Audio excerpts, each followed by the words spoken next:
So this is workshop number 2, video number 10, and you can see I'm sitting a little bit closer to the camera because I want to actually go through this action plan template with you. Now my camera is the wrong way around, so when I go that way I'm actually moving it the other way, and my brain doesn't work very well when I have to swap things around, so you'll see me wiggling the action plan around. So just because I've given you this action plan template does not mean that you need to use it. I always give you the simplest tools. And if you choose to do something way more complicated, way more effective, if it's maybe more effective for you, or if you just like to do things electronically, if you want to use a different program, if you use Trello, if you use OneNote, whatever program you use, stick with what you're comfortable with. The reason that I give you this Excel spreadsheet is because at the simplest level, you can print it out and write on it. If you want to take it to the next level, you can type in it. As you know, up here where you've got calculations, you can actually put your calculations into this sheet and figure out your when. So this sheet, to go through an example, this was one where you want to hit $5 million in sales revenue. So that is your what there. There isn't actually a baseline written up there, but you would write your baseline there. So if it's if they were at $4 million and you want to get to $5 million, you'd put the baseline of 4 million there. In this section here, when, because remember your goal has to be smart, specific, measurable, achievable, relevant, and timely. So when are you going to hit it, and what are you going to achieve? What, and tied in with the when is how much each week are you going to achieve. So this one was per week. So they wanted to sell $5 million, divide that by about 50 weeks. They had to increase their sales revenue to about 100,000 per week. So they broke down their SMART goal and filled it out here. That's exactly what you would do. If you have a goal that's more problem-based, like cleaning up a warehouse, you would have what up here, clean the warehouse, and you would define what clean means. All the shelves labeled, all the floor clean, no parts in incorrect places. You would define up there what exactly an organized warehouse would mean, and then when you're going to have it completed by, and what it would mean per week. So then here you've got the how. That is step 3. And in each of these boxes here, for each how, you would list out one thing. So the first example we have here is introduce sales incentives for customers. That's the first how they were going to get to $5 million in sales revenue. They also thought they could do a referral program, would also impact their sales revenue. And then they could do 6 monthly follow-up calls to all existing customers to give great service and upsell. And so they listed out here all the different steps that they found from their mind flush for action step number 3, the how. So then you can see over here in the Excel spreadsheet, there are lines here. And what you can do if you need to put more lines, you hit, it's under, let me see, what is the way you add? You go to, on your toolbar when you're on the home page, you click insert, and then you can do sheet row. So that is how you insert a sheet, insert a row here. If for some reason you wanted to add more columns, you click on the column and you do insert column. But here, so for looking at introducing sales incentives for customers, if you had more than the 4 or 5 lines, you just keep adding lines. So when you're thinking, you start with your first one, because you would put them in here in order of priority for your action plan, which you're going to do first. So if this was the first thing that you were doing, you would say, okay, we're going to review incentive options, because obviously you want to have sales incentives for your customers. So the obstacle there is seeing what the competition's sales incentives are. What do they do?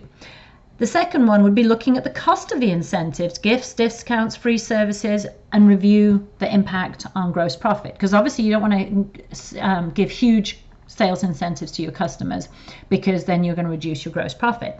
So that's an obstacle. So create a tracking system would be, because obviously you're going to track the sales incentives that you give to your customer.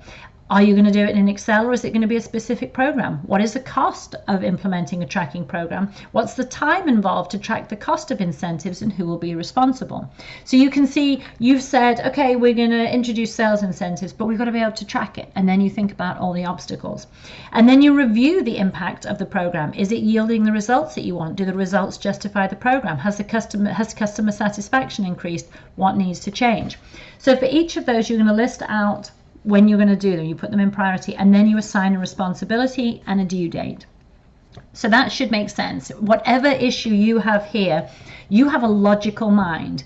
You just step through. So if you were going to introduce sales incentives for your customers, what are all the possible obstacles that could come up? What are all the steps that you need to do to be able to introduce that? And if there's an issue that could come up, like the cost of a sales incentive, what will be the action that you take? And then you list them out. The next one, they listed a referral program for their customers. So the cost of the gifts or the deals for the referrals, you've got to review the impact on gross profit. And then again, creating a referral tracking system. Is it going to be an Excel or a specific program? What's the cost of tracking the program?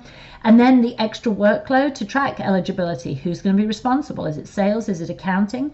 Are those people scheduling their time efficiently? Can they get rid of extra responsibilities so that they can focus on tracking the referral program? And so for each one of these, they've listed all of their hows, which is step 3. They've listed out any obstacles and solutions that they can take. And then they have the due date. Now sometimes, and the responsibility. Sometimes you'll start on this and you'll find there's so many obstacles, and you'll do the best that you possibly can. You'll give it a really good try for however many weeks or months, and then eventually you might say, yeah, this really isn't working, or there was an unforeseen obstacle, or there was something that you didn't anticipate, or it just wasn't the right thing to do, in which case you try something else. Or maybe you decide that this is working perfectly and it becomes something that is just standard procedure. But that is how you fill out an action plan.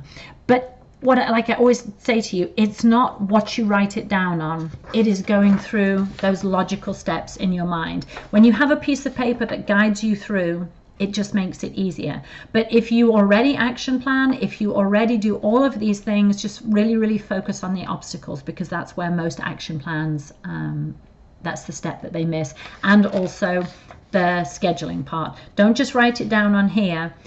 You need to have your action plans with you when you are creating your schedule for the week. The easiest way to get action plans done is to set aside a 50-minute block each week or each day where you just review the action plans, particularly if you're the owner of the action plan, or if you are one of these people, one of the people who's got a responsibility for an action plan or an action step in someone else's action plan. Set aside time each day or each week to get it done. So I hope that makes it a little bit clearer.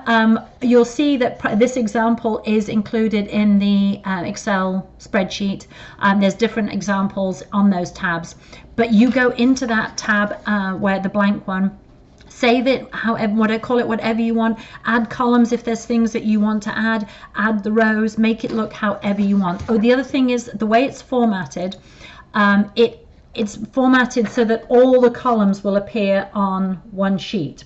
If you want to change the way it's formatted, you go to, if you click on the print preview icon, and then you go down to custom scaling at the bottom, you'll see that it's scaled so that all the columns fit on one page. You can change that under custom scaling to make it look however you want it to look. So I think that covers everything, but just get it done. Whether you write it on this piece of, on this action plan, or whether you write it on, just a piece of paper. If inspiration catches you for an action plan and you don't have this template, it's those steps. It's the what, the when, the how, the prioritization, the obstacles and scheduling that matters way more than the piece of paper that you write it on. So figure out your action plan, set your goals, decide what you're going to do, and then use whatever steps you need to be able to map out your action plan and create some amazing results.